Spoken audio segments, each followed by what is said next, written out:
Hey everyone, and welcome to another Game of Thrones Tower Rebel breakdown. As always, I am Julian and Meush. I'm joined by Daniel D'Souza. Yo. And we are here to talk about Season 1, Episode 9, Baelor. Yeah. And if you are new to the podcast, again, I always find it strange if you'd come in this particular episode, but if you are that person, that's fine. We're here to talk about Season 1 in a rewatch. Okay, so this was a rewatch of Season 1 following the events of Season 7, right? Right. So, spoilers through Season 7, basically.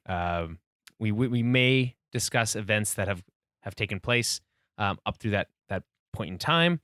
But other than that, we won't discuss anything from the books that may potentially still be a spoiler. I don't think anything Not that much exists left that doesn't really is, exist. but- Yeah. But other than that, that's kind of our MO. Follow us on Twitter at TowerBabbleCast. Like us on Facebook, facebook.com/TowerBabbleCast. And head over to our website, towerbabble.ca, for everything that we do. Send us any emails to towerbabblepodcast@gmail.com. That's the best way of reaching us. All right. So let's talk about this episode. There's lots to talk about.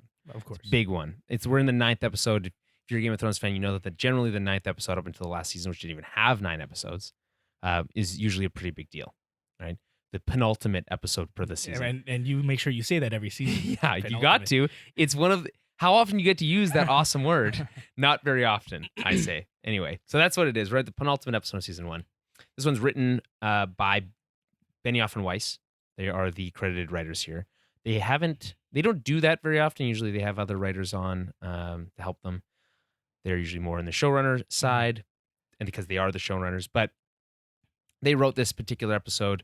The last one was written by George R. R. Martin. Right. Again, these are fun when they happen because you get a better idea of how they see the show because they have less they have more direct input on how you see it, kind of thing. Directed by Alan Taylor, who, if I'm not mistaken, didn't he also direct Thor: The Dark World? I'm pretty sure. I know there was a Game of Thrones director, and I'm pretty sure it was Alan Taylor. Maybe. I'm pretty sure. He's done a ton of Game of Thrones. That's all I really know him from. I could be wrong on that one. I do know for a fact it was a Game of Thrones director that did Thor: The Dark World. That movie's not very good. You could be right. No. But I'm pretty sure it's Alan Taylor. Pretty sure. Kenneth Branagh did the first Thor. Yes. All right. Yeah. I mean, we could look this up. I mean, that's definitely a thing that could happen. No, But I mean, there's no time. seems like a waste of time. Mhm. You know. So let's just get right into the episode, and we start in the Black Cells, and Varys is talking with Ned, and he tells him that Sansa came this morning to plead for your life. So we get a little bit of timeline information, although I don't know how consistent that is through the episode. It does seem like these last few episodes are fairly condensed in terms of like when they take place in reference to each other. They kind of have to be because everything is happening now. All the action just started, so minute to minute. I just like when we get those kind of little tidbits. Varys kind of gives a little bit of his backstory here. There's actually this whole episode is chock full of exposition. There is a lot of it in this episode. Mostly done pretty well, I'd say.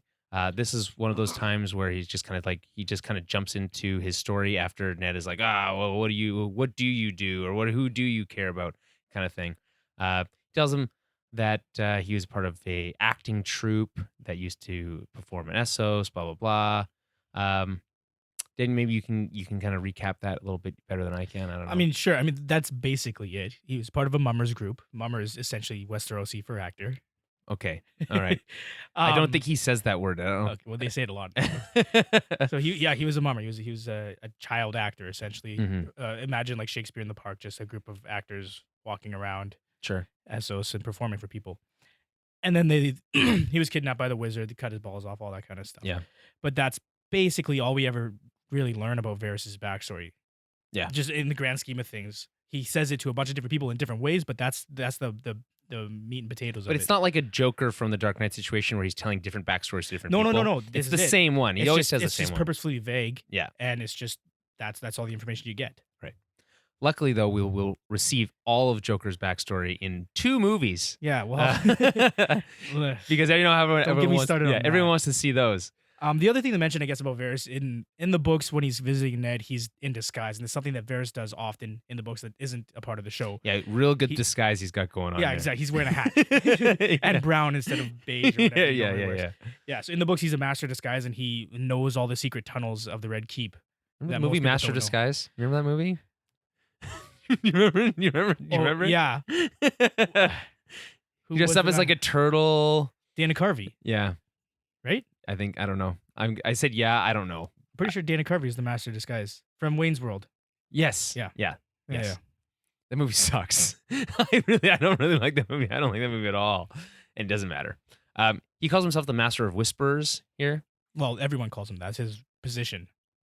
Well, I mean, that's not an official position. That is an official position for Varys. Absolutely. Is that he's on the small council as the Master of Whispers? Oh, really? I didn't know that. I think it's Whisperers. Yeah, they add an extra ER. Well, no, he's the master of the king's spies, essentially. Okay. He has a whole network of spies. I also picked up on the extra ER on the throne. That he's not the Master of Whispers, he's the Master of Whisperers. I mean, presumably both, but yeah. They bring up Stannis here. Stannis isn't talked about a lot in the first season, but this is one of the few times. And Ned again saying that he has the best claim to the throne. The basically. only claim. Yeah. The only lawful the claim. rightful claim to the throne. Then Varys makes several recommendations about how Ned should proceed. He says that he should repent his sins. Basically everything he says at the end of the episode. Essentially, right. he does. Well, okay. So what are Varys' recommendations? You remember? I think at first I just wrote etc. So okay, I'm pretty sure at first it was yes.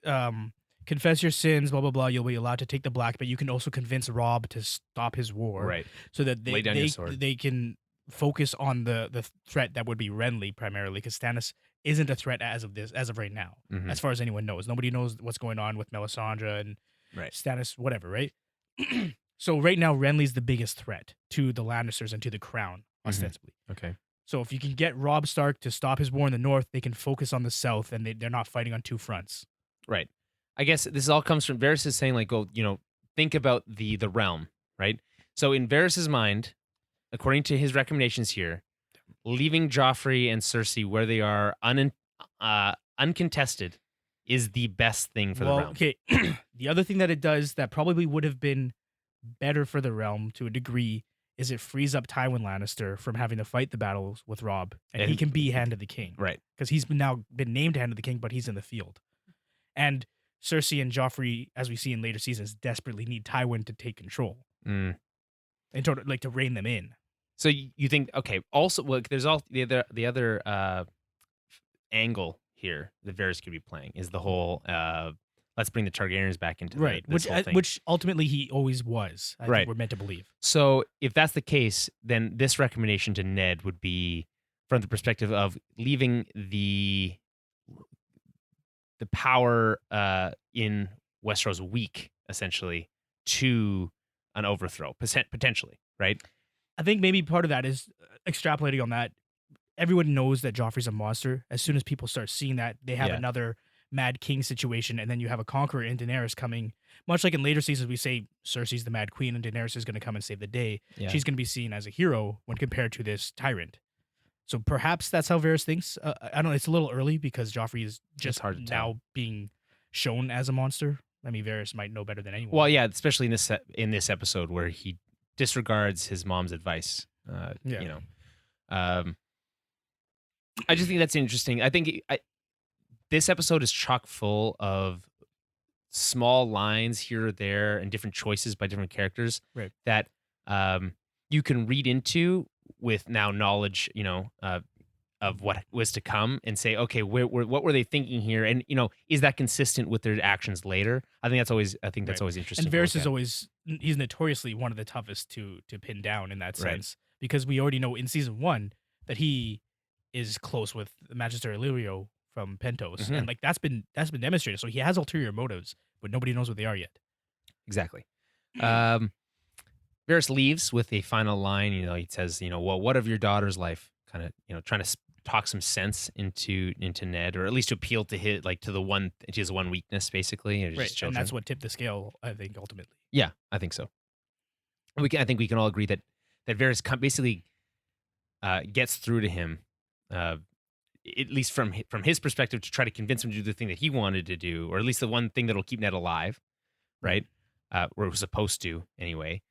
Because if he'd come out and said all the stuff that he was planning on saying anyway, he would have died anyway. It seems like it's a lose-lose. No, the thing is, in this situation, it's because we know what happens. It's a lose-lose. It is because he admits to his crimes, even though they're not technically crimes, and then still dies. Right.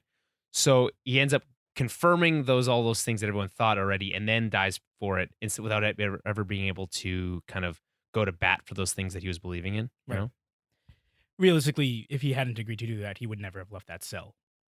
He wouldn't have been given a chance to speak. I don't think it wasn't a trial. You know what I mean? Well, no. They were always planning on having Ned come before. Like, I think that was always a plan. That was always the plan. They're just gonna keep him down there. I don't think that was. Well, it's hard to say, but I mean, he's from a noble house, so people are gonna ask questions, and he was the hand of the king. But at the same time, his son is in open rebellion. Yeah, he was already. They've told everyone he's a traitor. Like, that story was tantamount to reality for most of those people. They believed it already. Yeah. I don't know. Hard to say. Doesn't really matter. But. It doesn't really. It doesn't. It's always nice playing what if, especially in season 1, because there's so many. Butterfly effect. Like, one small change here or there could make huge differences. All right, so let's go. We cut to the twins, and the Stark men are shooting down ravens to keep their movements secret from the Lannisters. Theon is offering some advice. I like this because Theon, you get to see his full Ironborn machismo kind of come through here. We don't really get that much from him after this season. So I just think it's one of those fun kind of looks at this character before everything goes to shit for him. So I think if I remember correctly, you get much more of that in season 2 when he's full Ironborn. Well, right? Yeah. But before, I know what you mean. Before that, yeah, right. This is one of the first glimpses of it because he's cocky, whatever. You see that a few episodes. But it's also surprising how much of Robb's ear he commands. You know, I think that I don't know if that's necessarily. I don't think he ever really fully follows through with any of Theon's advice. But it's definitely influential. Yeah. Absolutely. They grew up together, and Theon is a little bit older, so there would have been a time at least when Robb really looked up to him. So it's hard to say. We don't really get that. I know they look like they're basically the same age in the show. Robb looks at you older almost. Yeah. It's hard to say. Anyway, they're debating strategies. Him and all his bannermen. Should we make a deal? Take the bridge by force? What if the Lannister movements? All that kind of stuff. That's fun. It reminds me of what we had last week, which was a little bit overly complicated. It's less complicated now. Cat decides to negotiate on Robb's behalf after his advisors tell him that it's a bad move for him to go in alone, right? Now, I think that's interesting because of how it plays into the next scene, okay? When we go into, I guess, into the twins, into the hall, or whatever you call it. And Cat is meeting with Walder Frey. This is the first time we've seen Walder Frey, even though he's been name dropped a lot in the last couple episodes. Right. David Bradley is playing him, and I think for my money, this is the best. This sequence of scenes inside House Frey, I guess you could say, is the strongest acting, I think, in and some really good character work I think that we get in this episode. I think so. Interesting. Mostly because David Bradley's so good at what he's doing. And like I said, so Robb's bannermen tell him, hey, don't go in there alone. It's a bad move, right? First thing that Walder Frey says to Cat is, hey, your son didn't come to see me, right? So I takes offense to that. But I think that everything that he says here is dripping with context, and there's so much going on. So he says that, but does he really mean that, right? Or is he just using that as leverage? You know what I mean? So that I feel like there's a lot happening. Sure, and I think to be fair, that's probably both. Yeah, he means both of those things, but he obviously feels slighted by all these other, and he mentions it in his little speech about all the houses, lords, the Lannisters, or whatever. They don't pay attention to him. Even Catelyn's father doesn't really respect Walder Frey. Yeah. For obvious reasons, though. Yeah. To be fair. Yeah. Right. He didn't come to my wedding, or the wedding before that, or the wedding before that. Well, maybe because you're having too many weddings, Walder. Maybe that's the thing. With progressively younger and younger women. Yeah. 15 years old. Mhm. That's what we find out about this. I mean, here's the thing. He plays the Lecher pretty well. Yeah. I just think that Walder as a character is probably the best, one of the best introductions of a character on screen that you're going to get on the show. From everything he does, the way he interacts with his sons, his wife, Cat, I think it's very consistent. It gives you instantly understand this character in a way that I don't think that you get with introductions with other characters throughout the series. It's a fair point, especially considering how important he becomes later on in the series, and that tone is maintained. You don't need another introduction in season 3 because he disappears for a while. But that's a good point. This is a strong introduction, and that's why it carries over. In season 1, you think this is essentially a throwaway character. Yeah, I mean, again, we're watching this in retrospect. It's hard to say. Either way, you get a gross feeling from him, and it's that feeling is instantly recalled the next time you see him. You know what I mean? It doesn't hurt that they always remind you by him doing something gross. So that's just like statistics, though. Like he's often doing something gross, so you're likely to catch it. I think it's interesting to see Walder Frey's political machinations, because he's very to the point with everything he says. He doesn't hold anything back with Cat, right? Not really. And he says like, well, hey, your father kind of disrespects me. I feel disrespected. Well, it's a classic example of he holds all the cards in this bargain, and he knows. Yeah, they could take by force the twins if they really wanted to, but it would be such a detriment to the war effort that it wouldn't. Well, it would take too long. Is what that's take too the long, argument. Cost too many men. It's just it wouldn't make a lot of sense. So he holds a lot of cards. So he's just bargaining. Yeah, he's playing strong. I mean, also, Walder's one of those people who feels like the world owes him something. I think you get that impression really early. I think he carries the weight of like 1,000 slights against him, and he remembers them all, and he forgets them. Yeah. He's a bitter old man. I wouldn't feel sorry for him. No, I'm not saying that. I'm just saying that he's one of the more complex characters, I think, from the way the decisions he makes here, right? Like let's say if Robb doesn't go off and marry what's her name, does he? Joss? Nobody remembers her name. I don't know. Julian. This is where you're supposed to. Well, she's not. It's a different character in the books. Right. Like, all I'm saying is her. If Robb honored his agreement to Walder, does he make a move similar to what he does at the Red Wedding? Probably not. Right. Oh no, definitely not. Right. That wasn't in the plans at this point. At this point, he's just taking what he can get. It's convenient for him to side with them right now. He only benefits from this. He doesn't lose anything from letting them pass. Yeah. And then later on, he can figure it out. Right. Yeah. So in that sense, he's like a shrewd businessman, I guess. But yeah, I mean, we'll talk about the price that he demands later. It's fairly high. I would say, like super high. In my opinion. Yeah. Okay, so let's cut to Castle Black, and we get a quick reference to Jon's hand, which had been injured from the burning lamp in the last episode.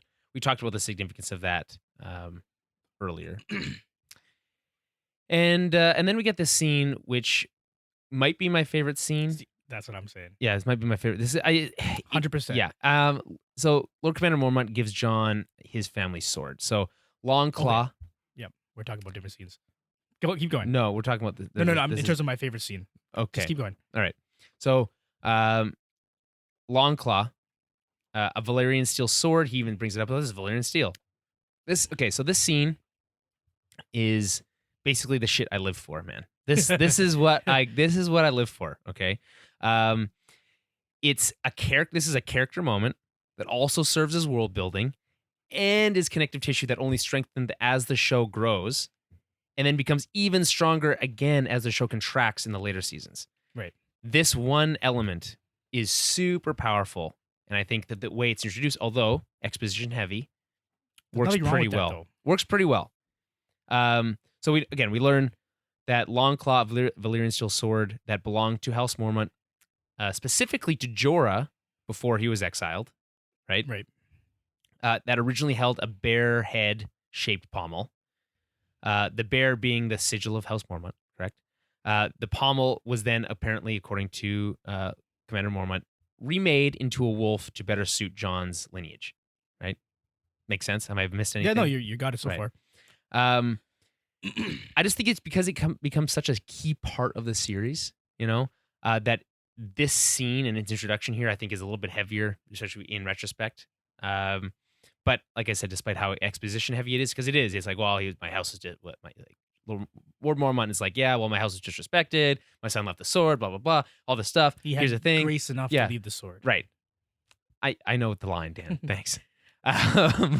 That and like I changed the pommel, all these things. That's like there's a lot being explained here, Right. but I think it still works pretty well. I guess my question is, Mormont says that he gives him the sword because as almost like a thank you for saving his life. Do you believe that there's more to it than Absolutely. that? Yeah, Absolutely. Okay.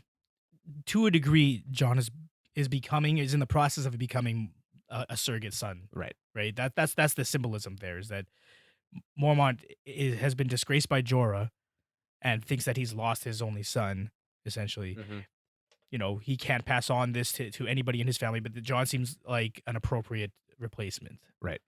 Why does he not keep the sword for himself till later? Because swords are for young men, right? Yeah, okay. What's he gonna do? Well, he does say it. No, but the thing is, he gives him the sword. He's like, "This is not for boys," right? But it's they're bookended, but in between there's a long period of adulthood that you can use the sword. Yeah. Right. Okay. But he's too old. Also, tidbit: it's a bastard sword. It's not a full long sword. It's short. It's like shorter than a long sword. It's longer than a short sword, but not as long as a broadsword. It's called a bastard sword. It's a real thing in real life. It's like a medium sword. Yeah, sort of. Yeah. Okay. Well, it's a cool sword. It's my favorite sword in the show. It's probably everyone's favorite sword. It's up there. With bastard swords, you get additional dexterity, probably. Likely a little extra strength in there, No, especially with Valyrian. No extra strength. Well, for Valyrian, yeah, you probably get a bonus on magic or something like that. I don't know, Dan. I'm doing like D&D. Okay. Where was it? Yeah, blah blah blah. We also learned. Oh right, yeah. This is what we were talking about. So we also learned that Mormont sent Alistair Thorne to the King's Landing, with the disembodied hand, right? The idea the here, still animated hand, right? Disembodied and also animated in a jar, fingering around in there, right? Thing from, is it Thing? What's the hand in the Addams family? Yeah, Thing. Yeah, because right? Cousin It is the hairy one. Yeah, I was gonna say It, but it's not It. It's Thing. Yeah, so just like Thing, it's walking. It's not as nice as Thing. Mm-hmm. Thing's pretty nice. Yeah. But anyway, it's also I think it kind of shows that Mormont's looking out for Jon. He's like, listen, I sent this guy that you guys clearly weren't getting along. I sent him away, right? He didn't say it explicitly, but he's like, you're welcome. You know what I mean? Again, he saved his life. They're even now because Jon should have been killed or should have been hung for what he did. For trying to kill a superior officer. Yeah, I suppose. Anybody else would have been. All he did was he didn't really get anything done. He just drew his sword. He tried to kill him. He just drew his sword. He stabbed at his face, and his friend caught the knife inches from the dude's face. All right, you're right. You're right. Okay, so then we get this weird brief scene of Jon being congratulated by a bunch of fellow watchmen. Very strange to me. I didn't like it. I just only because it seemed like up until this point he was kind of exiled by the other Night's Watchmen. Yeah. And then there's a scene where he's just walking past all these people we've never met. And they're like, oh yeah, congrats. That's a little weird to me. And then we get to this next scene where he goes to the dining hall and it's like his friends, and that makes more sense. But these randoms doesn't. Well, you got to remember, they've been there long enough that people have learned his name. That's it. It's just people saying good work. They're, he saved the Lord Commander's life. Yeah, everyone's gonna hear that story. Mm-hmm. I'm just saying, it feels a little weird, but I guess it lays some groundwork for later when he might eventually get elected. Yeah, maybe not. Yeah. And then again, this is another weird scene because they brings a sword and they're like sword, which is super lame. Yeah. And then he pulls it out and then they like run around like 5-year-old like boys. they're playing with a fire truck. Yeah. So like I thought that was really weird. I thought there was gonna be. I feel like I thought there was gonna be a moment where like someone cuts off a finger or something by accident. Right. That didn't happen. It's more to distract them while Jon can have the conversation with Sam, which is actually important to the story. Right. Sam seems a little upset. Jon asks him why. He's like, "Oh, I can't tell you." It's really lame. And then tells and then does and then tells him about whole Jon, like Robb's crusade and the whole situation. And then goes from there. So we cut back to the twins. Kat is returning from her meeting, and she's bringing good news, but there are caveats to that. All right, so Always. there's some buts in there. Okay, so Robb has to take on one of his sons as a squire. Olivar. Okay, Simple enough. yeah, sure. That seems reasonable. Okay, Arya has to marry one of his sons. Also, slightly more reasonable, Right. because they're both younger. It's not as pressing kind of deal, you know. And Robb has to marry one of his daughters, and like, just the perfect exclamation point on it when he's like, "Well, did you see any of his daughters?" And she's like, "Well, there was this one." Yeah. Good news, he has a lot of daughters, and Robb gets Yeah, to you get to choose, choose. at least. He has to meet them and decide, but mhm. I don't know. It is not overreaching, It's because like- obviously it works, but that's the Warden of the North. It's a much more powerful house. Like, Yeah. this will be huge for House Frey were it to happen. Right. And because like it would be huge for one of his sons to marry Arya. That's pretty big. That's pretty big anyway. It's less big because she takes their name, and it's not as big. But it's still, that's a pretty big move too. He takes that and wants Robb, which is, I feel like, again, it's just a bit of a reach, I think. Again, desperate times, and he knows that. He knows they're desperate. Or maybe catches a really bad negotiator, Dan. well, that too. I wish we know that she is. Yeah, absolutely. You'll see that in season 2. she consistently literally just gives she just Jamie away. she has no concept of how bartering works. Yeah. Right? 65. I'll give you 75. Wait, what? Maybe part of it is that she spent a lot of time in the North, and Northmen in general probably wouldn't be good bargainers. They would just be honest, right? I guess. Right? Like, this is worth 65. I won't sell it for any other price than this price, Mhm. right? But during war times, they would understand the value of a prisoner of war. You'd think. Yeah. You certainly would think I so. don't know. Yeah, I don't know. I think that is also a factor that isn't really brought up here, but it is a steep price. Robb makes a comment about how, if his dad was there, if Ned was there, he would do anything he could, and no matter what the cost, to cross the river. I think there, and we'll talk about this as this episode progresses, but there's a lot of interpretations of how Ned projects himself, that I don't think are the way he would have wanted to be Oh yeah. Interpreted was the word. I didn't finish saying it, but interpreted. So in this circumstance, I think Ned might have said that price is too steep and might not have done the same move. We don't know. But this is the way that he has raised his kids to act. Right. And if he was there to counsel them, he might say that, hey, that price is a bit steep. We could maybe renegotiate a little bit here. Don't take the Time first is of offer. the essence. Yeah. And I guess the presumption is that Kat also negotiated while she was in there. But who knows, right?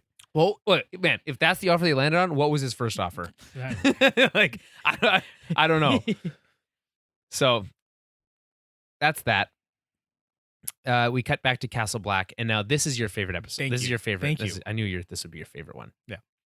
And Maester Aemon is feeding the ravens, and this is some hardcore foreshadowing stuff going on here. Like this line itself is like it could almost speak for the whole series. Never mind just like what's going to happen this episode or what's like soon. I'm just saying it's crazy. It's a really great scene.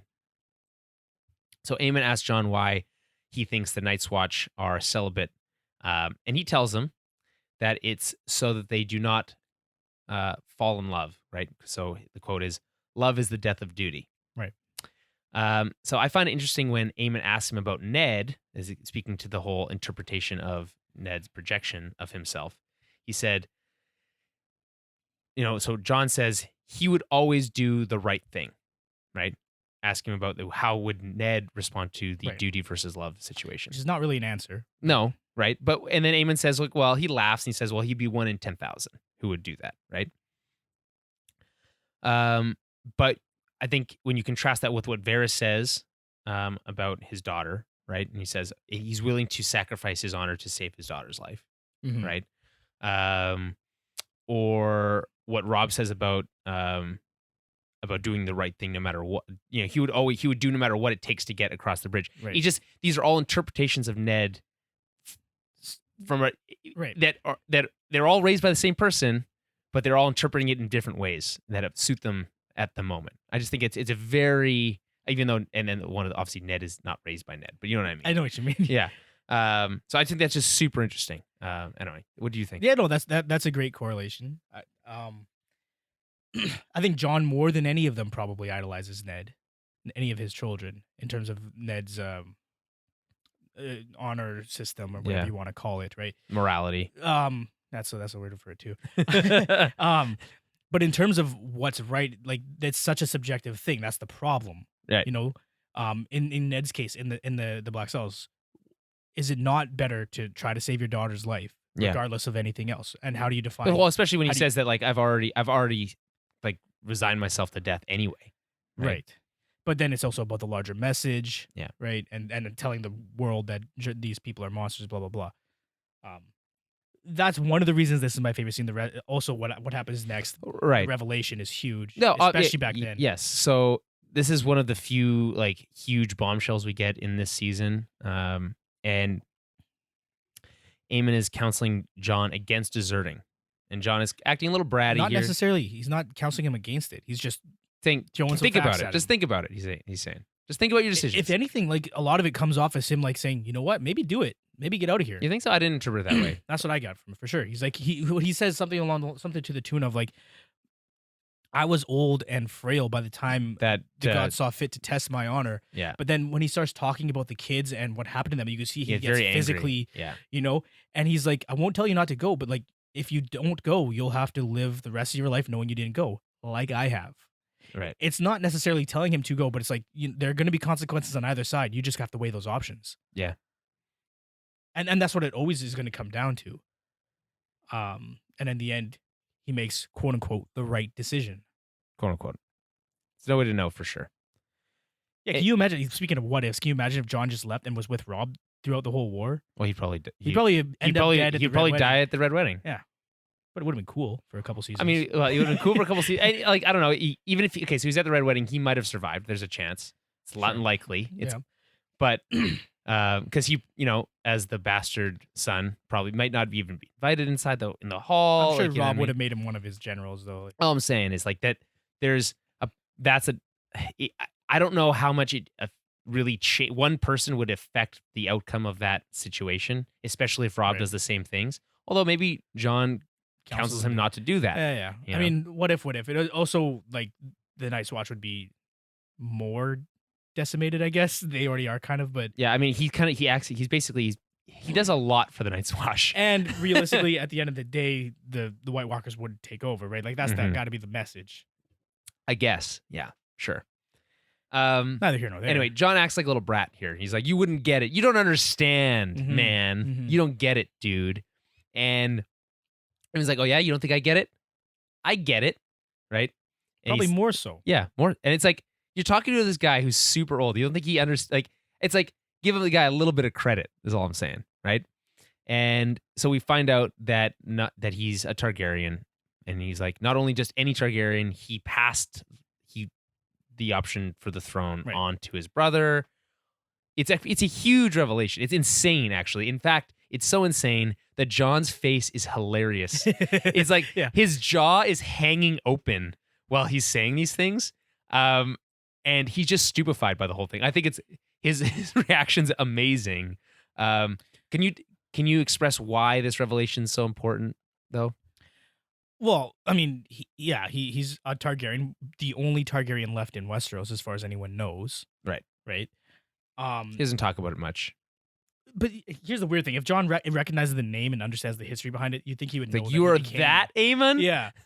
Again, no. That's, to be fair, Aemon's Right. a pretty common name. A lot Okay. of people are Yeah, named yeah. after Aemon or Yeah. Aegon. The important thing about Aemon's character is that he, like he says, he chose not to become king. He was next in line. Yeah. And he passed it up so that his brother Aegon became king, and that's Aegon the Unlikely because he was the fifth son of a fifth son. He had no chance of becoming king, and just Right. because of deaths and family and whatever, he became king. But then that also led down the line to the Mad King. Mm-hmm. So had Aemon taken the throne, There like, would- none might of not that have other been- shit would have yeah. happened. You know, So many what ifs. Just so many what ifs. There's too many, even, you could say. So then we cut from that scene to the only other Targaryen that we know, and that's Dany. And they're riding horses, and Drogo falls off his horse. He looks completely messed up, though, like just not in good shape, right? Dany asks to have the witch brought around. Never questions how it might have been her fault in the first place. Lady's trying to help. Again, other healers though, like I it's know. like, why her? It's fine. It's fine. We talked about this last time. I'm not gonna retread that. Well, it seems to be a theme with a lot of the characters that become the main characters of the show, especially this early in the series, is that they're betraying their innocence. Like Jon in that last scene was just a petulant child, right? Yeah. Like, he just whiny and didn't understand the world. Dany's much the same. You even see a little bit of Tyrion, who's older, but you see like they see what they want to see. That's what I found to be a theme in this episode. Daenerys and Tyrion specifically. You see what you want to see. Tyrion sees it in Shay. Dany sees it in Miri Mazdur. This lady says she's helping, so why would she not help? That's true. And like, she has the most obvious ulterior motives in the world. Yeah. But Dany refuses to see that because I helped her. Oh, now man. she's gonna help me. Well, we'll get there, but like, Yeah. man. So we'll get there quick. So there's a quick scene in between, and it's at the Lannister camp, and the Lannisters are learning basically of Robb's crossing the twins. It's clear that Tywin still underestimates him, right? They all do. Yeah. And there's some talk about his quote unquote savages, Tyrion's, that is, and the price of their weapons. I don't know, it's just fun stuff. There's a fun thing. Oh, Shagga likes axes, which is, I think it's such a great like single line, really fun. And then when he finds out that he's going to be a part of the Vanguard, he storms out. He's very upset, and he meets with Bronn, and then we're introduced to Shay. The rest of the scene with Tyrion's like offer about like to Shay is proposition. Like, it's not great. Like, it's just kind of like it doesn't. Yeah, it's like, does he say that to every prostitute he meets? Yeah, like it just seems I just don't. Is it just so we can get her to take her shirt off at the end? Like, I don't know. It's just not. It's not. It just. It doesn't really add anything because his the way he treats her later. Either it's supposed to mean that he finds her to be like of above quality, right? Like that he has feelings for her more than he would in regular. Not as yet. I think part of it is he probably off screen asked Bronn to find him a woman that would be sort of like his quote unquote property for the duration of the war war effort, right? But we don't know. Yeah. Right. And it's like it all comes off so strange. I think it's a weirdly written scene after, like, once Bronn leaves. Yeah. Right.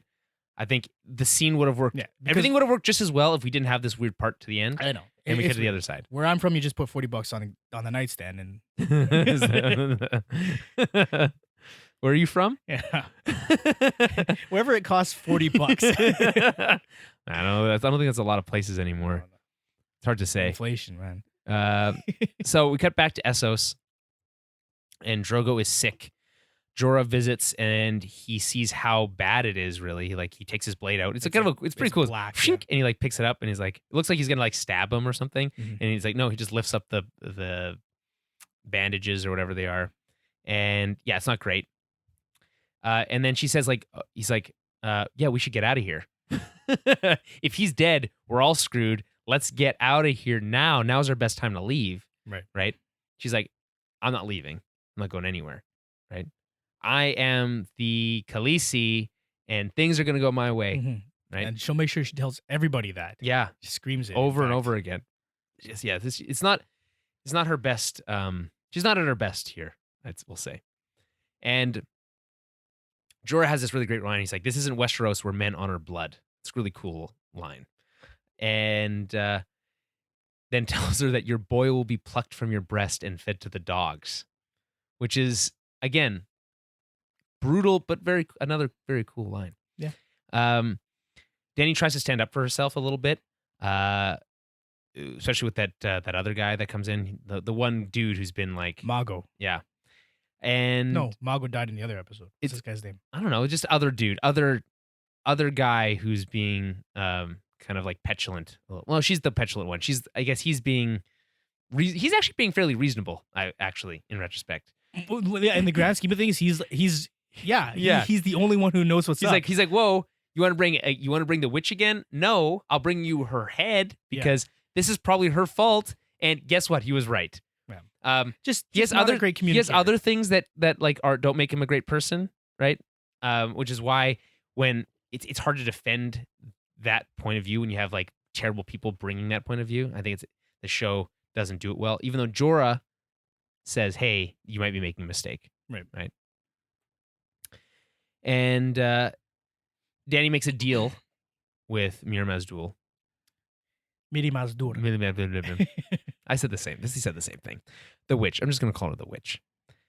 Dany makes a deal with her and says, "Hey, I'll let you go if." By the way, wasn't that the first deal? Wasn't that the original deal? The first deal was that she would take her. You won't get raped. So you won't get raped. Ah, okay. I see. And she took a bunch of other women as well to be her like handmaids. Well, they're not her handmaids. They're just her property, and she's the one that's not going to rape them. Ah, okay.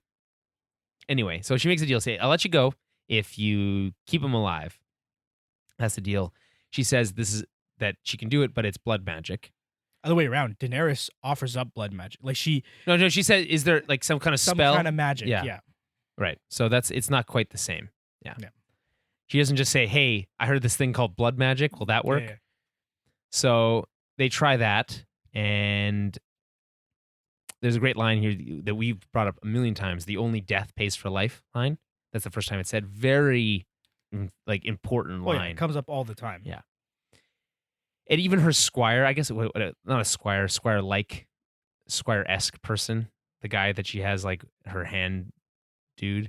You know what I'm talking about? Dany? Yeah, one of her blood riders. Yeah, and he's like, whoa, not cool. This is forbidden. You don't just get to use blood magic. It's actually crazy that more of the Dothraki don't revolt at this point. Well, they do. They're all outside the tent. That's right? not what I would call revolting. It's a version of revolting. Whoops. Oh, yeah, and your thing is still on, eh? Okay. And yeah, I don't know. It's this whole process is insane, right?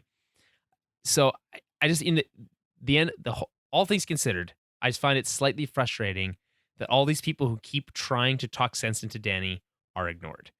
It's like a lot of people who are like, "No, bad idea. You're being dumb. Please stop."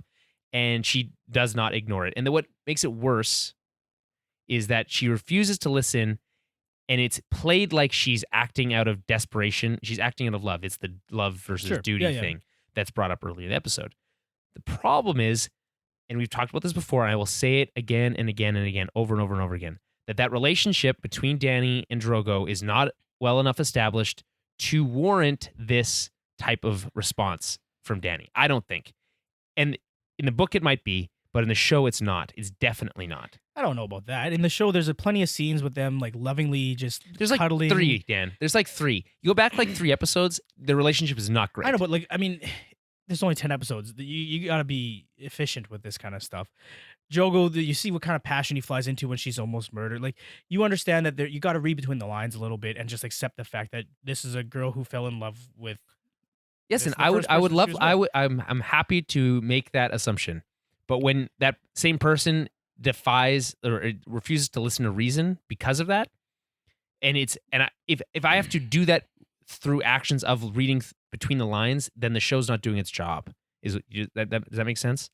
Well, yeah. It needs to justify the character's action based on what is seen on screen, not based on what we think has happened. I think a lot of people would say that her actions are not justified in this circumstance. They would think in her mind, of course, but that's her mind. That's not, you don't have access. Well, no, to but that. we don't. But we can see how she acts based on her what she does in the show, right? So we do have a glimpse into her psyche to some degree, right? And I'm saying that the show does not do a good enough job building that up to warrant this type of extreme reaction, is what I'm saying. And I know you disagree, but I just think that that's the case. Okay. Well, that's the definition of a disagreement. I know you disagree, but this is what I think. I know you think something different, but that's just you're just gonna have to accept it. That's just how it is. But yeah, so I don't know. Make your defense. No, I can understand how you might think that, and obviously my view of this is skewed, having read the books and having that much more context for their relationship. So I'm much more willing to accept it. However, I would think if I can look back, when I watched the first season before I had read all the books, I still would have felt, not that she's justified, because I never felt that she was doing the right thing. I thought she was tampering with blood magic. This is a crazy thing to do, but I can understand why she would do it given her circumstances. Also, it's kind of like, what else is she supposed to do? Well, she could follow Jorah's advice. Run away, but nobody. Well, so Jorah comes up after she, like, the whole bring in the horse thing, right? Slit its throat. She comes out and sees Jorah in his full armor, which a cool line when by the way, when Danny's like, you should probably wear your full armor tonight. It's a cool line. But it's like, what's one guy gonna do? Yeah, I don't know. And so Jorah's like, what are you doing? We could have been 10 miles away by now. Instead, you went to do, you turned to blood magic. You are making a huge mistake. Right. This is not a good idea. That's kind of like the final, like, nail in the coffin for me in terms of, like, this whole thing. I like Jorah's reaction. I think it's consistent. I don't find Danny's actions consistent, but that's fine. But she's not supposed to be consistent. She's in distress. She's free-walling. Like, I'm just gonna mention here that I watched the show with closed captioning on, especially in rewatches. The sounds that come from the tent are insane. First of all, right? Very fucked up sounds. What did closed captions say? They call it demonic bellowing. Yeah, that's accurate. That's a very apt description, right? I liked that a lot. Yeah, that's what that sounds like. It's crazy. So it's even crazier what's actually going on in there, because when Danny starts going into labor, which seems awfully soon, by the way. Yeah, that happens in a lot of, like, movies and stuff. Like, a woman can be pushed, and then I don't know how it works. I've never had a baby, but, like, I don't think it didn't seem like she was, like, it seemed like she was only 7 months pregnant, like, tops. I don't know.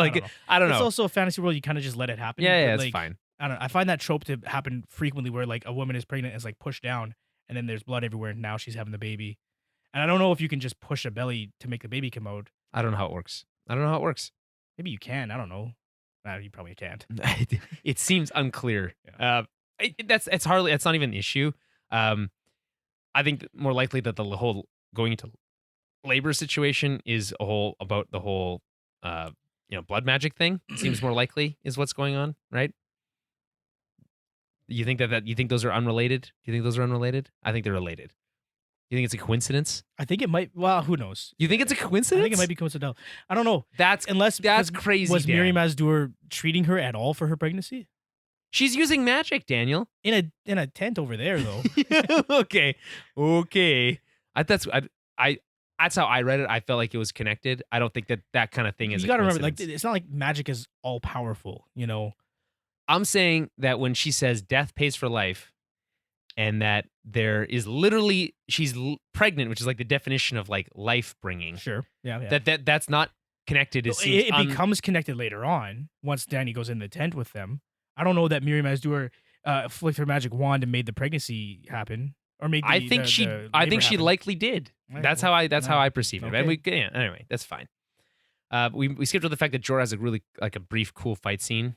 That he, like, uses his armor in like, it's like the Chekhov's armor. Like, you talk about the armor enough, and he uses the armor. It's good. Well, and they mentioned it not last season, in a few episodes prior, when he's talking to Rakaro actually about it, about why the Iraq is better from horseback, because it's about sweeping motion and blah blah blah.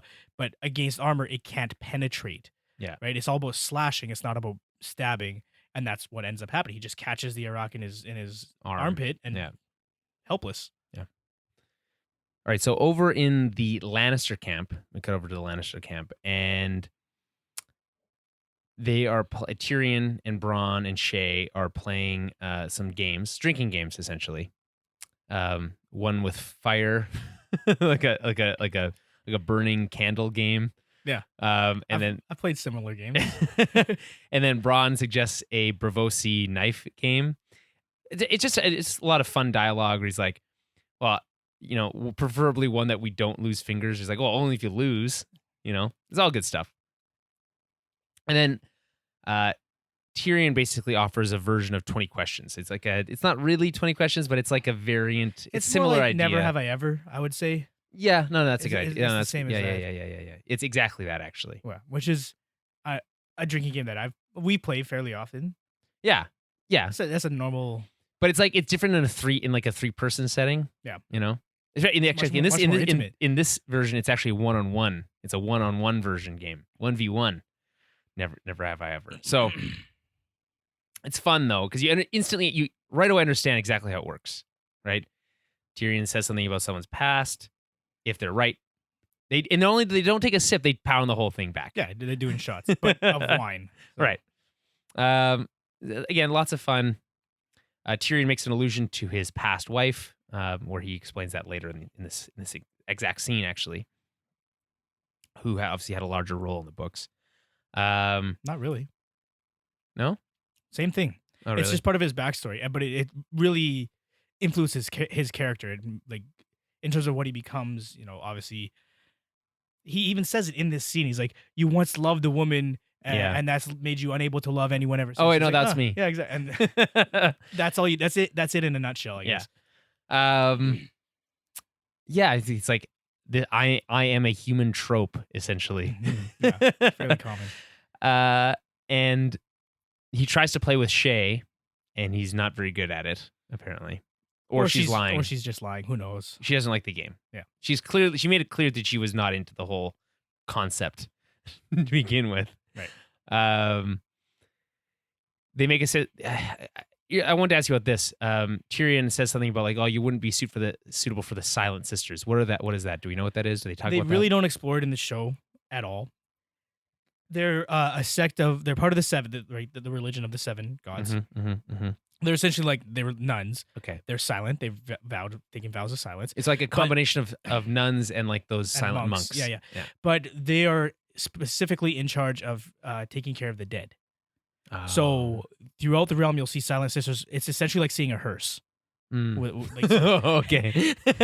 You see them at the very beginning of episode 1 when Jon Arryn, when they have, the rocks on his eyes. Yeah. And there's a bunch of women walking around him holding like sticks that are meant to symbolize the seven, I believe. Those are just Silent Sisters. They have 7 branches on them or something? I don't know. I think there were 7 strings between. It looks like a slingshot, but with 7 strings, like thin strings between it. I presume. Again, that's completely on the show. That's just their props department. It's just a way of building. They're not a huge part of the books, but they're often referenced. Like throughout the war, if you're on the King's Road, you'll see Silent Sisters just taking a corpse back to King's Landing or wherever the corpse needs to go, or the bones. Right? They eventually deliver Ned's bones back to Winterfell. That kind of stuff. So they're always around, and it's always like an omen, I guess, of death, or they just symbolize death. You do whistle when you walk past them. Yeah, exactly. Okay. So Tyrion then goes into his kind of whole backstory. We kind of briefly touched on it. His ex-wife Tysha. The whole situation that he talks about was arranged by Jaime. It's kind of like this whole setup by, again, rapers. They don't use the word rapist in the show. That's how it is. It's rapers. They don't use actors. They use mummers. Come on. Yeah. Okay. So rapers, not to be confused with rappers. And whatever. The whole thing's raised by Jaime. The part that sticks out to me was Tywin, who's exceptionally cruel. Oh yeah, exceptionally cruel. Like the whole thing in itself is cruel. You could say that Jaime was coming at it from like a brotherly love. Yeah, like good intentions, right? Yeah, sure. Whereas like Tywin's like, no, you're an idiot. Watch this girl get essentially. So, yeah, he's showing her what he thinks that she's worth compared to his family. Like a Lannister, even the lowest of the Lannisters in Tywin's eyes, is too many stations above consorting with someone like her. Right. Yeah, but he makes her makes him watch. Oh, I know. Yeah. Dan. I don't know if you remember that. She makes him watch, and then this says this line where he's like, till she had so much silver they were falling through her fingers and rolling on the floor. It's such a intense visual. Yeah. It's crazy. And I know we say that word a lot on the show. We do. That's crazy. More on the other show. I'm about to start a reread. A reread. I'm like maybe 5 chapters away from finishing Moby Dick, and I'm going to start reread. But I know that this particular storyline. You've been really been reading Moby Dick for a long time. It's clearly a tough read. I'm not that into it. I'm almost exclusively reading it like on my lunch breaks. I'm not. It's really like it's not like home. out of a chore. It's basically a chore now. Well, it's just getting good. I'm just at the point where like the last chapter I read was called The Chase Day 1, and they finally saw Moby Dick, and there's like 5 chapters left in the book. It's nuts. I'm not going to get into it right now. That book is not what I expected it to be at all. It's not bad. It's just different. Anyways, an old book, man. That too. The sensibilities are very different. What I'm getting at is I'm going to start rereading the series soon, and I remember this storyline. There's like whiplash because it goes back and forth. There's the initial story where she was a prostitute and she was paid all the blah blah blah, and then later on, I think Tywin tells Tyrion that she wasn't, but he paid her to do all that kind of like. There's this whole whiplash where Tyrion's like, but she really was in love with him and all this stuff, and I don't remember which. Like it's somehow worse. Yeah, which one's true? Like it goes all the way back around, and then it's like another betrayal for Tyrion. Yeah. So and then he kills his father. I want to try to remember exactly what happened. Yeah. Well, and obviously it plays into the whole situation with Shay. It's very much a like learn from your. Right, which is why Tyrion ends up bringing Shay to court. Is like his one act, he's acting in defiance of Tywin, right? Based on most of this scene, right? And then Tywin ends up sleeping with Shay. Yeah, what are you gonna do? Well, who wouldn't, right? I also like when she's like, "Well, what accent's that?" And that's from way before. Yeah. Foreign. Yeah, that's a good answer. It's a good answer. She's got some good lines too. And anyway, they fall asleep.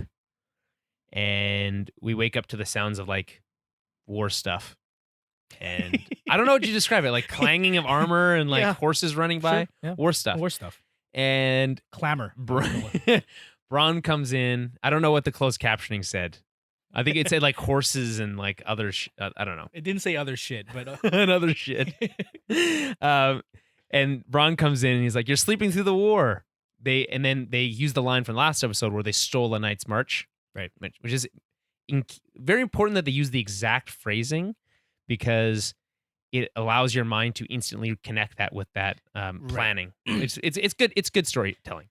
And just from a strategy point of view, when you consider the effect that this has on the Lannister army, it shows Robb's ingenuity to a degree. So he stole the Night's March once. Obviously, they were made aware of that. So he feigns like he's doing it again. They think he's a green boy. He's just same strategy over and over. So they're more likely to fall into that trap. Yeah. Which works in Robb's favor at the end of the episode. Anyway, Bronn tells Tyrion to stay low, which is a very funny line. And it works. Yeah. Well, does it though? Like it's unclear. So I'm confused here. So he gets hit in the head with a hammer on the way, like running out, right? Are we supposed to presume that he is knocked out the whole time? I think so. Because it seems like, because he wakes up and he says, "I'm alive," right? But if he'd been knocked unconscious at that point in time, would he have woke up and thought what else would you be thinking? Like, I don't know if you remember the last time you had a concussion, but you're pretty disoriented when you get out of it. Yeah, I guess that's true. Although I remember the last time I went to surgery and the first question I asked was very pertinent to the pre-surgery situation. I'm not going to get into it here, but I really want to know what it was. The first thing out of my mouth was again, it's different. That's like an induced kind of thing. But like, if you've been in surgery and you know when you're coming out of, I've never had anesthesia. I don't know what it's like. The reason I say that is because anesthesiologist, anesthetic is that I will say this over and over again. You cannot pay anesthesiologists enough money. They deserve everything they're making plus more and more and more. It's so important that they do their job.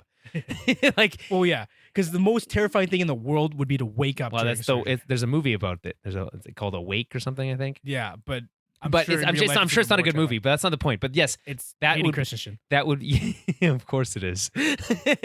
And that's probably the most terrifying concept of surgery. There's that and dying, but that's somehow less scary than waking up mid-surgery aware of what's happening. So again, they make a lot of money, anesthesiologists, but they deserve every single penny, I think, in my mind. Yeah. Anyway, all for it. not relevant.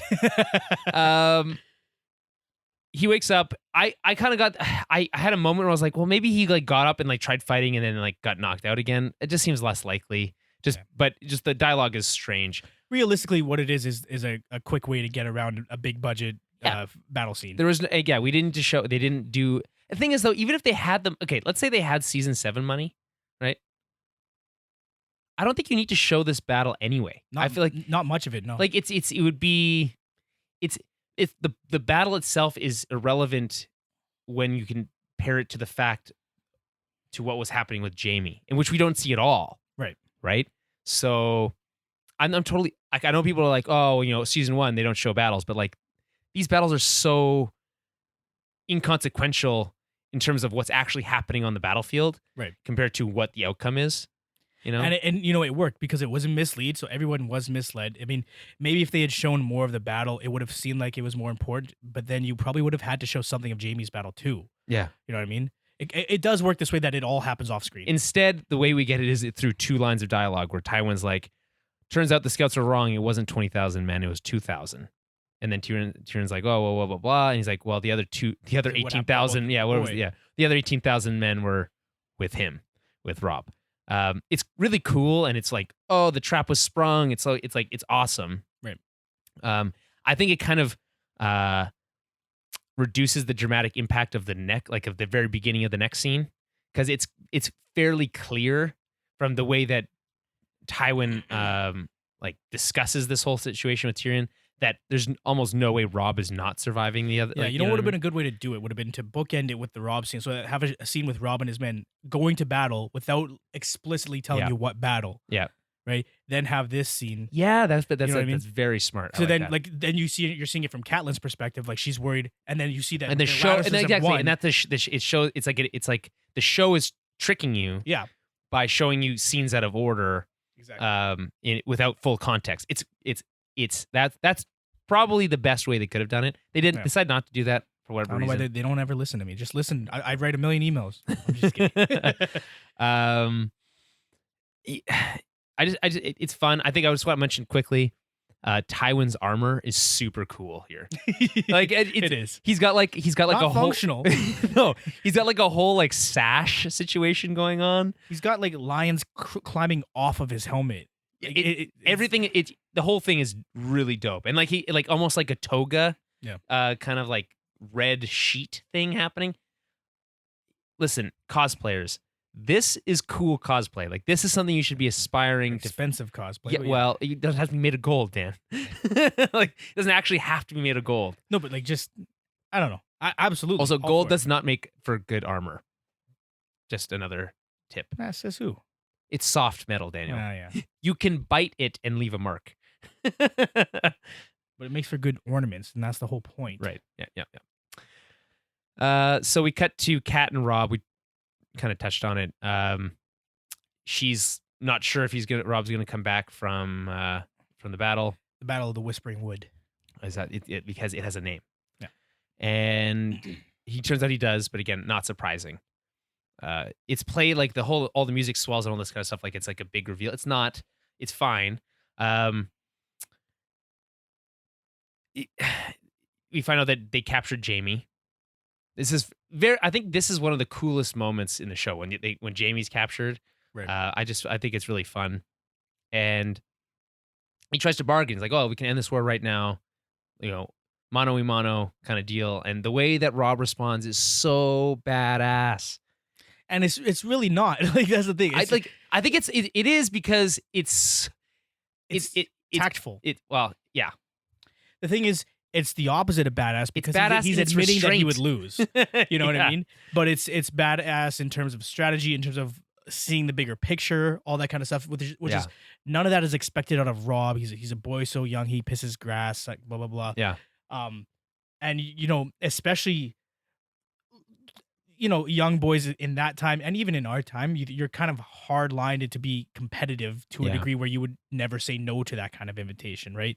Yeah. You can't say no because but he's smarter than that. Yeah, exactly. He's smarter than that. He said, no, if we go your way, you win.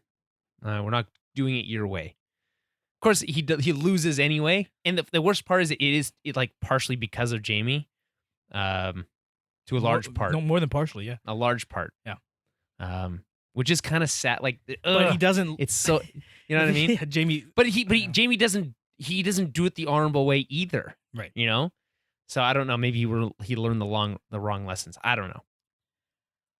I'm not. I just there's a certain poetry to the fact that there's a moment here where they could just fight one-on-one, right? And instead, Robb decides to be more strategic, and then in the end dies because although he doesn't get I don't know. Gets outplayed, but not through lack of strategy. He just gets betrayed. Like he gets completely the rug swept from under him. You know what I mean? Like it's something that you can't necessarily predict what happens to Robb. Well, I can tell you this: if Cat never let Jaime out of that fucking cell, there would be no this whole thing wouldn't be an issue. Well, again, a whole different story. Okay, that's another what if though, right? So if Cat, and this is we're not there yet, but if Cat doesn't let Jaime out of the cell, right? How do things change? How are things different? Like immensely different, obviously. Like right, but we talked about how if Jon left the Night's Watch, how much of a drastic change that would be. Right. So he doesn't leave the Night's Watch. Everything in Essos stays the same. Everything in the Night's Watch stays the same. The only difference is if Cat doesn't let Jaime go and everything else stays the same in terms of Sansa escaping the capital and Joffrey being murdered. Well, the whole thing with Sansa escaping the capital is because she has to, based on the loss of the war. She doesn't have to. If the Starks win the war, they don't have to leave the capital. No. The war was still ongoing when Sansa left. Right? No, it was after that. No, it was after. Right. Yeah. Remember right. Shit. So, you know what I mean? You know what? Because like in my mind, the way I look at it, we're getting way off, like way ahead of ourselves here. But the way I look at season 2 is Sansa and Ser Dontos trying to get her out of King's Landing. Right. And eventually that culminates in, you're right, is after the Red Wedding because it's called the Purple Wedding when Joffrey chokes. And it's once Margaery comes. I don't know. It's hard to say how things would be. Like things would definitely be different because they'd have more of a bargaining. Do you chip. think that if Jaime is kept inside the cage, the Starks win the war? Well, likely because they wouldn't be betrayed by the Red Wedding. At least I don't know about winning the war, because or they at least may have to get to at least to the point where they get at least to siege King's Landing, right? No, they would get to the point where they besiege Casterly Rock. Is that where they're going? That's where they're kind of headed. They're meeting up with the River Lords.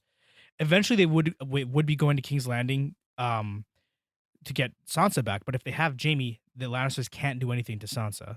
Right. Right. So if they can take control of their seat of power, Casterly Rock, which is where they were kind of headed. I always assume that no. They were always their plan. No. Their plan was to always go to King's Landing to get to free Ned. That they weren't on their way to Casterly Rock. Okay, but they weren't though. In the books, they were. Like in the show, right. It's very clear because he says in this scene, it's a really cool speech, by the way. I think it's a very fun speech, where Robb is saying like, "Hey, let's not celebrate yet. We haven't won anything. Right. You know, we haven't freed my father or my sisters. A lot of that is contingent on Ned still being alive. Right. And at this point, he is. Right. Which changes right away. Yeah, I guess. Yeah. When he dies, then yes, you change your strategy changes at that point. There's too many what ifs. Like there's not much point in discussing it further because I think it's fun. I think it's fun, but you get to a point of diminishing returns because it's like well, what it could be anything. Then this could happen, and then this could have like, but what if that? Yeah, exactly. So you're right. It's just fun, like mental exercise, in my mind. Whatever.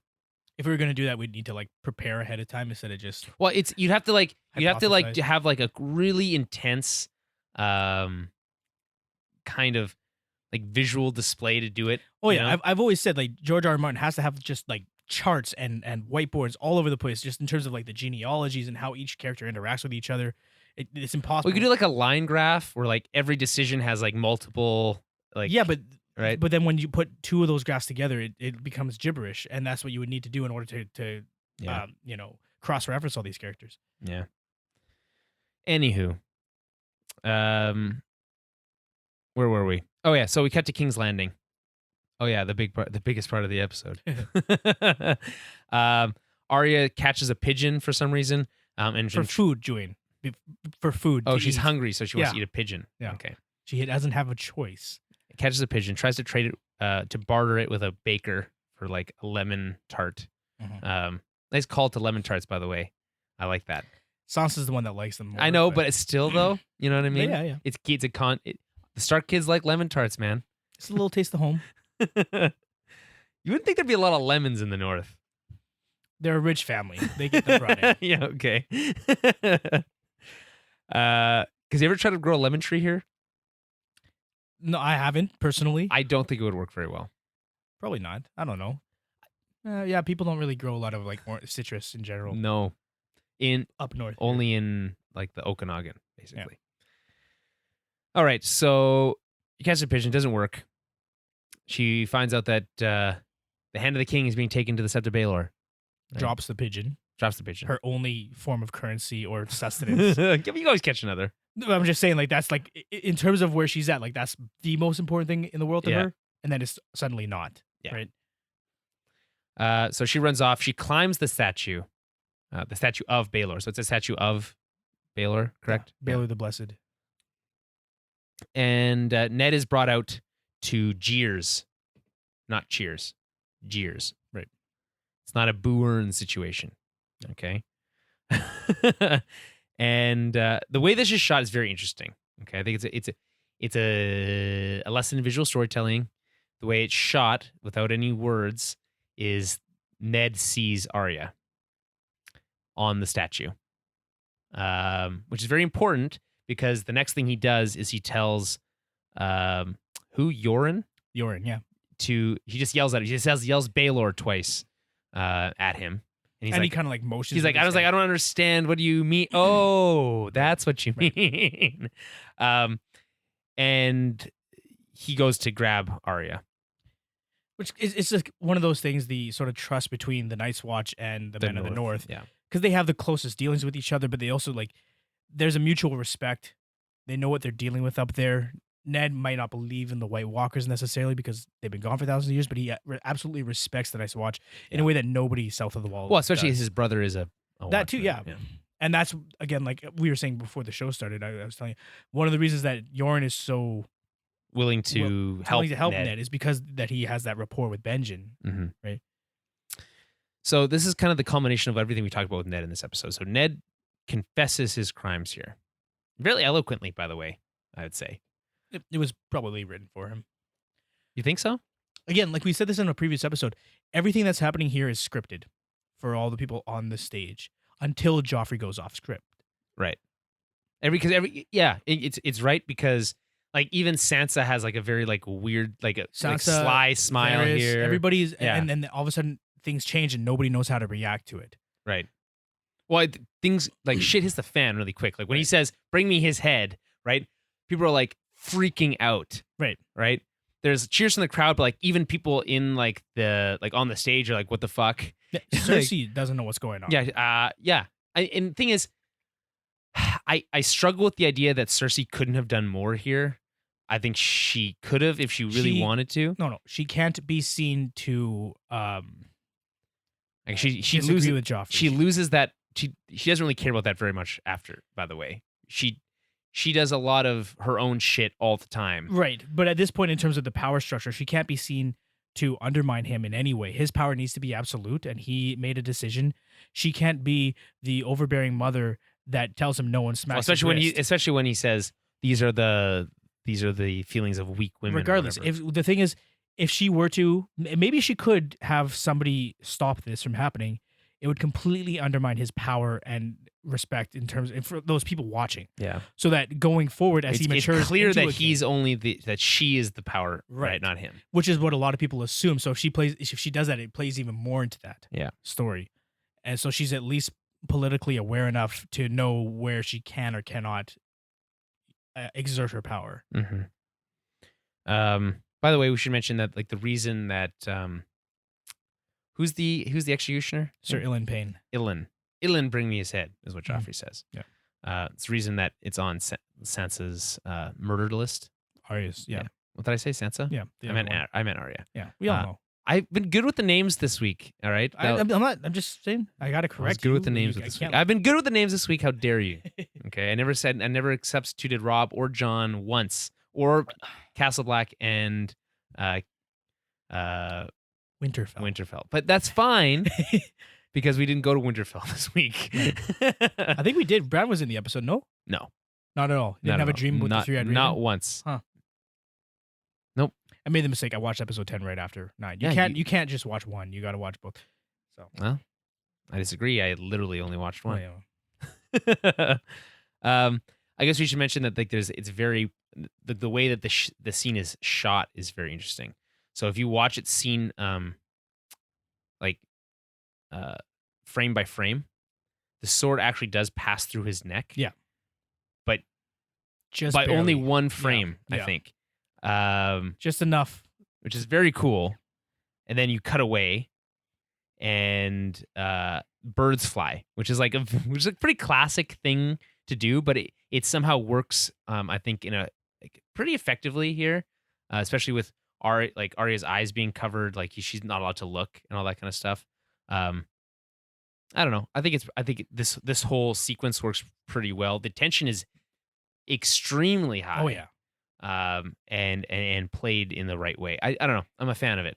This, I mean, honestly, this for a lot of people, I don't, maybe myself included, like this is one of those things that really set this show apart from other TV series.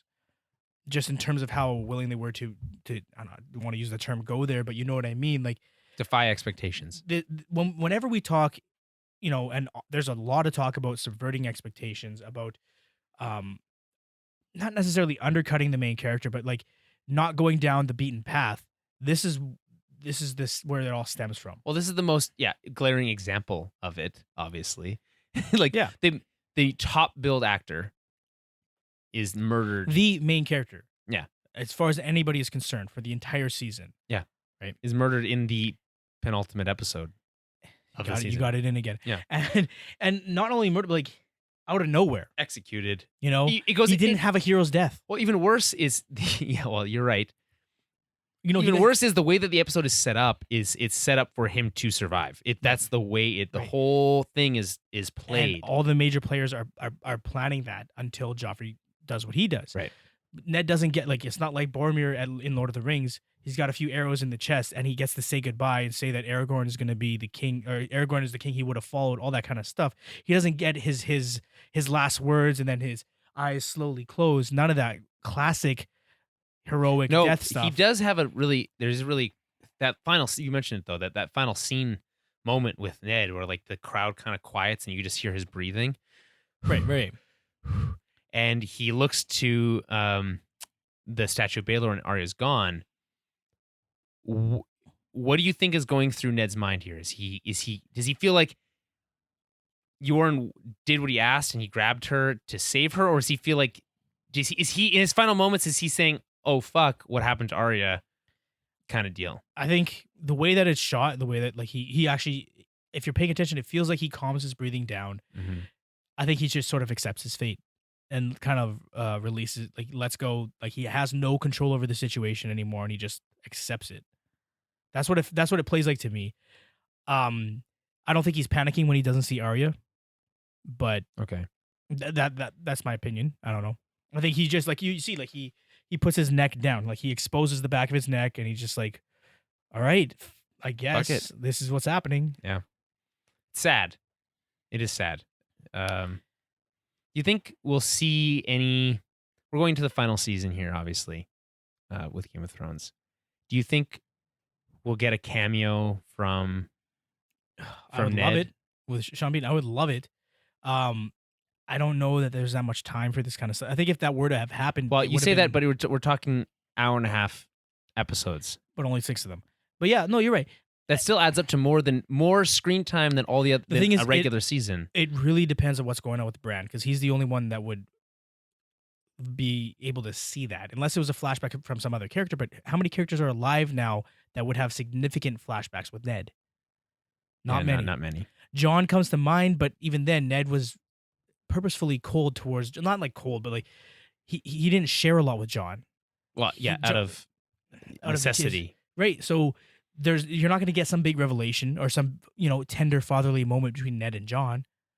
The only thing you're going to get is Bran looking through the werewood tree, looking back in time and seeing Ned and some other. I'm saying that all I'm saying is, even if that's what it is, or I guess Arya or Sansa could have a memory, I guess, but again, whatever those memories are probably irrelevant to what's happening. What I'm saying is, even if it is just, I'm all for it. Yeah, I'm all for it. I want it. I want it. I'd love it. It would be a nice way to tie everything together. Is all I'm saying. Anyway, that brings us up to the 10th episode, and we'll talk about that next week, obviously. Called Fire and Blood, I believe. Okay. Your favorite scene was the Aemon Targaryen. Aemon scene. Yeah, my scene was the long claw scene. I like that one a lot. Any final thoughts on this episode? I think it's really hard to put yourself in the place that you were when you first watched, especially this episode. It's almost impossible. Because I think it is actually physically impossible. But this episode was so huge when it first dropped, and it just changed. I remember, like, because we were watching it.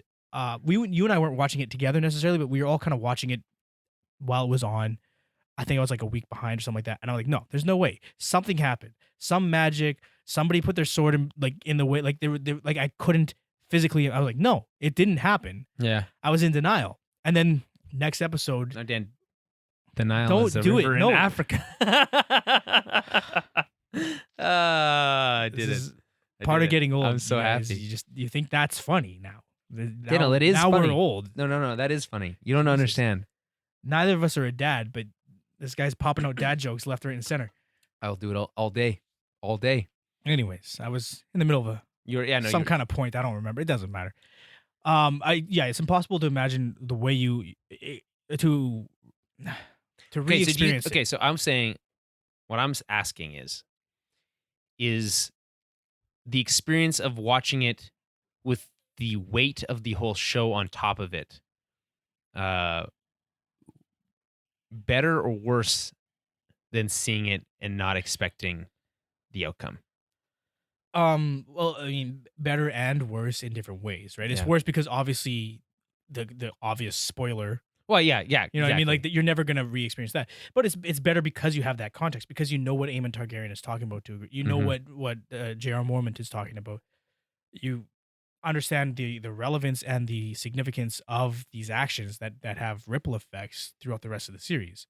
I think that this episode, in most people's mind, and even in my mind, going into to watching it, and I watched it today, is just of the shock and awe of the final moment. But there's so much other stuff going on, and I think that this episode is actually 10 times stronger in retrospect, and that the weight of the surprise is lessened because of it, but not made worse. I just think that there's a lot happening here, and I think there's a lot of really amazing stuff going on in this episode. And a lot of stuff that was probably overshadowed by exactly. And no one remembers that because there's a big surprise at the end. And I think that we have other episode 9s in this series that are epic for other reasons. But the reason this one is big is because of a big shocking moment at the end. And I think that has weighs too much on the value of this episode as a whole. And I think it is worth more than just that shock. Absolutely, yeah. All right. Well, on that note, I think we can finish up. We'll be back next week, obviously, with the, what did you say? Fire and Blood. The Words of House Targaryen. Which is cool. In the meantime, you can check out our Twitter account. It's a page. You can have a page on Twitter, @ToW you can also go to our Facebook page. That's definitely a page. Facebook.com/ToW Send us any emails that you might have, any thoughts, because that's how you express your thoughts these days. You can do them via the other methods too, but if you want to be most direct, you can do it by going to our Gmail account, towerbabelpodcast@gmail.com. Email is preferred.